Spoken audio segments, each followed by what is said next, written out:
bet you that got Tommy's attention when it came down to land. And here we are, the race for the lead down at turn 4. And that is a nice move from Syll to get the job done. So racing here at Symmons Plains, 18 laps on the board. Shields wants to get it back as quickly as he can. This will be tight through turn 5. We've seen these two go toe-to-toe already this weekend. Yeah, and there's no love lost here, is there? Ryan Syll just pushing Cameron Shields out into the marbles. And given that these guys are racing straight after the supercars, there will be plenty of marbles out there. So that's some pretty brave stuff.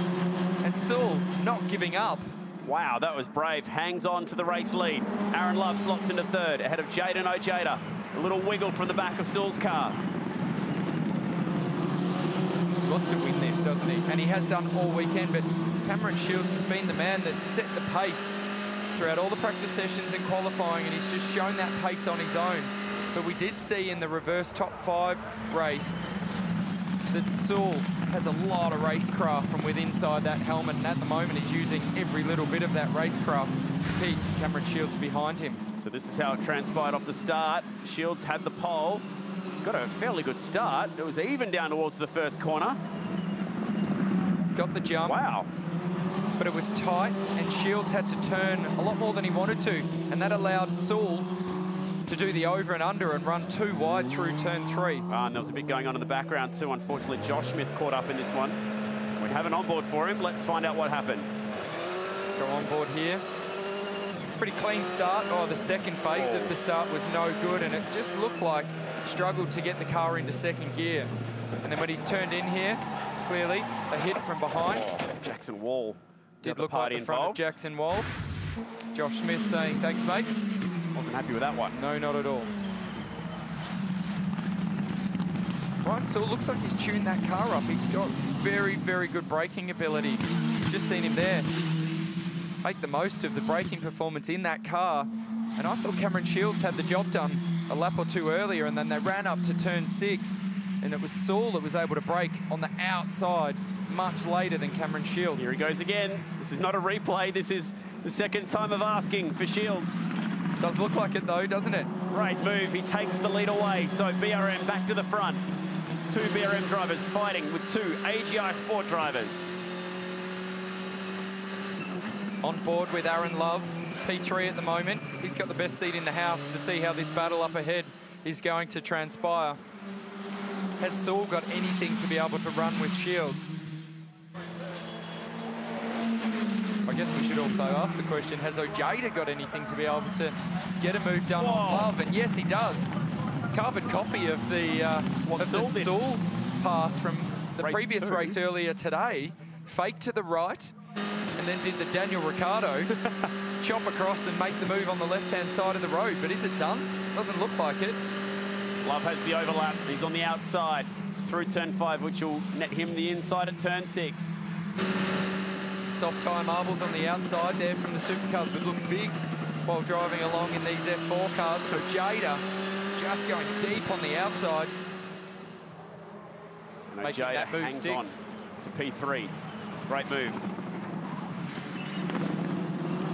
Hear the rear tyres there just chirping as they crest the hill in the braking zone at turn 1. Ojeda got a braking. Really bad accident, sorry Andy, out of turn 3 as a result.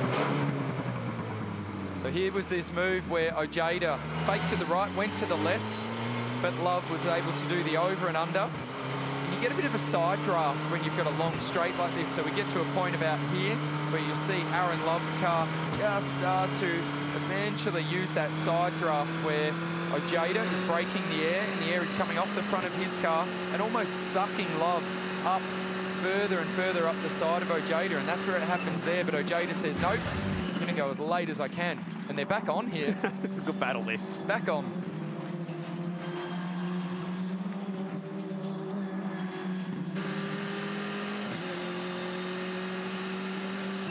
Given the way that these guys are driving and that nobody's giving up, can't help but feel like something's going to happen again here from Ojeda. We know he likes that over and under fake move into the hairpin. Whoa. Is he going to do it again? Close out to the wall.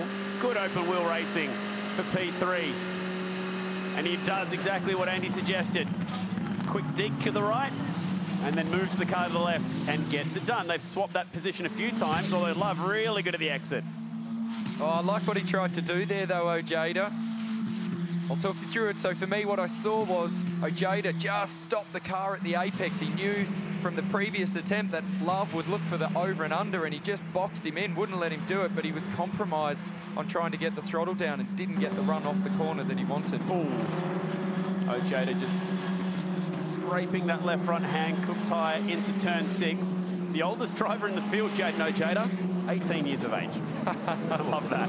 That's awesome. This field of teenagers scrapping here in Tasmania as the raindrops continue to get heavier, but we haven't seen wet tyres used this weekend at all, despite this pesky showers that keep appearing here at Symmons Plains.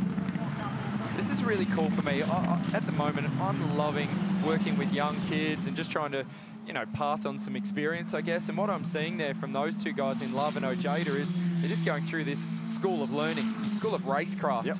And that's what we saw at the hairpin a couple of laps ago, was just those guys going, okay, what happens if I do X? Right, I'm going to get Y. And they're going to put that in the bank. And, you know, that's pretty cool to see. It was very Neil Crompton of you, the way you explained that one, Andy. I'll give you that one. They've been swapping fast lap times at the front, these two. McDonald's entry. BRM, Cam Shields from Toowoomba. They pump out some good race car drivers from that part of the world. Will Power comes to mind. The inaugural champion, Jordan Lloyd, as well as Will Brown now, who's former champion in this category and doing a nice job in Dunlop Super 2. That last time by, though, was Shields who was quickest. There's something about regional centres producing race car drivers, isn't there? Toowoomba, yep. Albury, very similar. Pretty handy part of the world for race car drivers. They'll have the opening round, oh sorry, their first ever round of the Australian Kart Championship next week, featuring Macaulay Jones himself, I hear, which is pretty exciting. Yep, some of these guys here from F4 stepping straight up out of some of the elite karting categories. KZ2 comes to mind, and then into F4. So even though they're pretty versed in the world of racecraft, very different when you've got pods and fairings around you to open wheelers, where if you make light contact, very easy to tear a corner off these cars. And this battle, here we go, continues between these guys. Tommy Smith, Zaid Tones. Zaid Tones looking for a way by. Tommy will be happier with this run. Starts are no problem for him. He's able to make some inroads, but just lacking a little bit of that racing experience. Hasn't done the huge level of karting that some of these other guys have done. So love being able to see the drivers just looking in the mirrors there. Where is the guy behind me? What's he going to do? But at some point, you've got to face forward, work out where your braking marker is, and get through the corner. Back to the battle at the front. That gap's just stagnated a little bit, hasn't it? Shields hasn't been able to open the gap anymore, and Saul's semi-going with him. This hasn't stagnated. Look at this. This is on. From on board, Aaron Love, as Ojeda disappears down the left-hand side and gets that move done. Once again, they've swapped that spot at least 3 times in this race. Good fight. I was just asking myself the same question. How many times have these guys swapped spots in this race? Now Ojeda lets the rear end dance across the hump at turn 1. Can't help but feel it isn't over just yet either. All right, let's go on board now with the Year 11 student from WA, Aaron Love. His brother has moved up from this category through GT3 Cup Challenge and now into Porsche Carrera Cup, following a nice pathway. His brother, Aaron, we ride on board with him now, trying to do the same thing. The part of the circuit where we've been noticing such strong slipstreaming. Just see the flick of his right fingers there on the paddle shift. So up through the gears is on the right-hand side, down through the gears is on the left-hand side. Really late on the brake. Look at that, nearly at the 100-metre marker. So not massively fast in a straight line, but you can go very late on the brake pedal, down a couple of gears and then hard onto the throttle. So with open wheeler cars like this, with aero, left foot braking, so right foot on the throttle at all time, left foot just hovers over that brake pedal. The reason they do that for these young kids is the aero advantage lets you carry as much speed through the corner. And as opposed to the supercar, where there is a bit of a delay between releasing the brake pedal and getting on the throttle, these cars here, you want no overlay. In fact, sometimes you can actually be on both pedals at the same time to carry the speed through the corner and just spool up that little turbo that's connected to the engine to keep the power there. This is a nice battle as well, forming between Tones and Smith. Tones got that job done now and moves past his young teammate. So they go ripping through turn 5 down this backstretch. Aaron Love, that last time by 200 kilometres per hour. We haven't seen too many tip the 200 mark yet through there. These guys, 194 and 193 kilometres per hour. So Aaron Love must have had a really good run out of turn 4. And do you know what? Because we were on board with him and he was just close enough to Ojeda to be making the most of that toe. And the further behind you are, as long as you're staying inside the toe, the bigger the advantage you're going to get. And what we saw then was about a 3 to 4K advantage. Pretty cool. You see the race fans here in Tasmania enjoying the end of the Sunday action after the supercars. It's been a big weekend, the tyre-powered Tasmania Super Sprint. Always a pleasure coming down to Tassie. Let's go back and check out some more action here with Jackson Walls, Patricia Corsa and Objective Racing. His dad a race winner in the Australian GT Championship and also a former Carrera Cup racer. And speaking of Tony Walls, he was a teammate once with Michael Patruzzi at McElroy Racing, and he has got a broken end plate on this wing, courtesy of what happened on the opening lap. So although they're an aero car, and that wing end plate will be doing a fair bit to push the air onto that front wing. I had a chat with a couple of the guys, and they said they're not that aero sensitive. That, you know, that little bit of damage there will reduce the speed by a long way. But what it will do is probably result in an invoice being sent for a pretty expensive piece of carbon fibre. Gale also bring a huge truck of spares to every single round. All 7 in the Cam's Jayco Australian F4 Championship. These amazing little Miguels built in France. 20 were shipped over here to Australia, and they're leased out to the teams from Cam's who run this championship. There's a really good support network as well for the team. So engine supplier comes with some ECU mapping help from some representatives here at the circuit week in, week out for all the teams. So they don't just rely on giving the cars to the teams and going, hey, it's up to you now. There is some really good back-end support with this category, and I've been fortunate enough to have a drive of a couple of these little cars, and they are super fun. Really, really cool. Reminds me of my younger days when I get the opportunity to jump in them. So keeps me in touch a little bit with some of these young kids that we're able to do some work with. I was lucky enough to score a drive one day at Phillip Island in one of these cars, and I thought I was going pretty quick through the hay shed in 5th gear, and a 15-year-old went by me like I was standing still. They're very quick in these cars, and they are very exciting at Phillip Island in particular.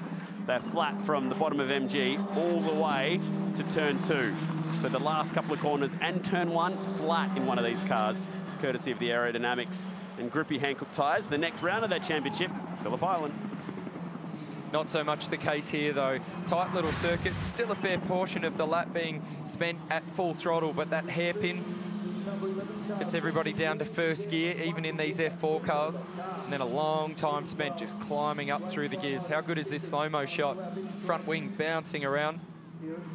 It's almost like one of those inflatable hands waving around at us from the footy there, isn't it? It's amazing that it didn't cop more damage than what it did. It was a decent whack down there. Certainly was. The other end of that equation. We're right on board with him right now, and this car's filthy after being off the road at turn 1. 3rd gear through turn 6. Paddle shifting with the right hand to go up, left hand to go down the gears.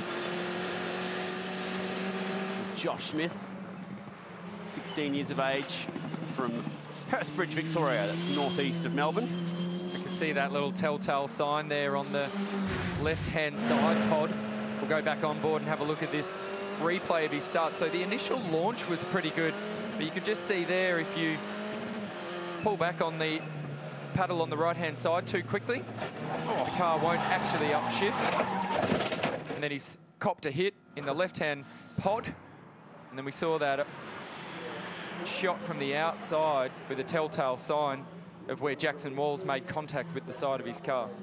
Now, if we go back to what happened in race 1, could that be potentially not leaving racing room down there? Oh, I don't think there's any doubt that it's not leaving racing room. And, you know, after this race, I'd say that there'll be a name by the name of Jackson Walls put up on the... oh, you're suggesting I'm saying possibly it's the other way around. Oh, That's a good question. It's a very good question. Yeah, possibly. I hadn't actually looked at it like that. Normally, you know, from a driving standards observer role, that you look at the person on the inside. It's always difficult in that start phase of any race because you get some guys that are on the offensive, let's call it, and at this point, that was Jackson Walls, and you got some guys that are on the defensive, and in that situation, it was Josh Smith. So he'd actually muffed the start a little bit at his end, so he was going backwards, and I know I feel like I'm dodging your question here, but I do see where you're going with it. Let's leave that one up to Carl Reindler, hey? That's his job. I see where you're going, but yes, it could possibly be off the back of yesterday. Hopefully there's some consistency. And we're going to have to say, yeah, he probably hasn't left enough racing room. Meanwhile, we ride on board with Aaron Love sitting P4, and we'll be climbing the podium today, third outright on points. Shields leading this race, is also leading the round points. And then it's Ryan Sewell following him nicely at the moment. Should be a big year for Cam Shields. He's doing a lot of open wheel racing in Formula 4 and Formula Ford. Heard yesterday he's competing in 5 different championships this year. Talk about seat time. Wow, that's a busy campaign, isn't it? Plenty of racing miles under your belt. And the reason he'll be doing that is, as I mentioned earlier in this program, when we saw Ojeda and Love going at it, it just ups the opportunity for you to get your head around that racecraft element of driving a race car. It doesn't really matter what you're in. It's the same philosophy that's going to apply. You're arriving up, if you've got enough pace on somebody ahead of you and you're working out and you're going, how do I make my car get around that car cleanly without making contact? And so it's a pretty busy campaign. Effectively, you're doing 5 championship seasons all in the one. So it's checkered flag time, and a victory for Cameron Shields from Team BRM. The McDonald's entry goes to #1 here in the opening round in Tasmania. Congratulations to everyone at BRM and to young Cameron, just 17 years of age. His goal is to hopefully race open wheelers, either F3 or Pro Mazda in Europe or USA at the end of this season, and he is putting his best foot forward. Victorious at the opening round. Pushed all the way by Ryan Sewell this weekend, second for the race and second for the round. Jaden Ojeda comes home P3 in this race. As we roll the race results, but it will be Aaron Love, 4th in that race, who stands on the podium with Shields and Sewell.